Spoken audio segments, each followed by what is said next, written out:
அமைச்சர் முன்னாடி பொதுச் செயலாளர்னு சொல்லிட்டு இருப்போம். இன்னைக்கு எங்க அண்ணன் அமைச்சர் அவர்கள் திரு ஆனந்தன் அவர்கள், அப்புறம் அண்ணன் செங்கோட்டையன் அவர்கள். பொதுவா எனக்கு இந்த அதிர்ஷ்டம் லக்கி இது மேல நம்பிக்கை இல்லை. ஆனால் அண்ணன் வரும்போது ஒரு பதிவு பண்ணோம். அண்ணன் நீங்க வந்துட்டீங்க, தைரியமா முடிவு பண்ணிட்டீங்க.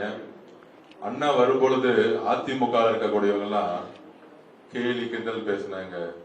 அங்க இருக்க பசங்களுடைய வயசு எல்லாம் என்ன, எல்லாம் சின்ன பசங்க, அவருடைய வயசு என்ன, அவரோட உக்காந்துட்டு இருக்காங்க, அவர் புறக்கணிச்சுட்டாங்கன்னு அதிமுக அன்னைக்கு இருந்த இபிஎஸ் அவர்கள் கூட இருந்த சீனியர்ஸ் எல்லாம் அவர் ஒரு கேள்வி கிண்டல் பண்ணாங்க.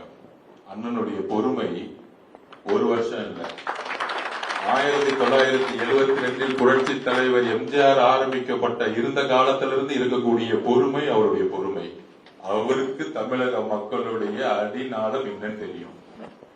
சோ அவருடைய அதிர்ஷ்டம் பாருங்க, எம்ஜிஆர் அமைச்சரவையில் அமைச்சர், புரட்சி தலைவி அம்மா அவர்களுடைய அமைச்சரவையில் அமைச்சர், இன்றைக்கு சட்டசபையில் எங்களை எல்லாம் வழிநடத்தக்கூடிய அவை தலைவர் மட்டுமல்ல, ஒரு சீனியர் அமைச்சராக எங்களுடைய தலைவர் இதுலயும் அமைச்சர். இந்த வரலாறு யாருக்குமே கிடையாது. மாண்புமிகு அமைச்சர் திரு செங்கோட்டையன் அண்ணன் அவர்களுக்கு என்னுடைய வணக்கம். எங்களுடைய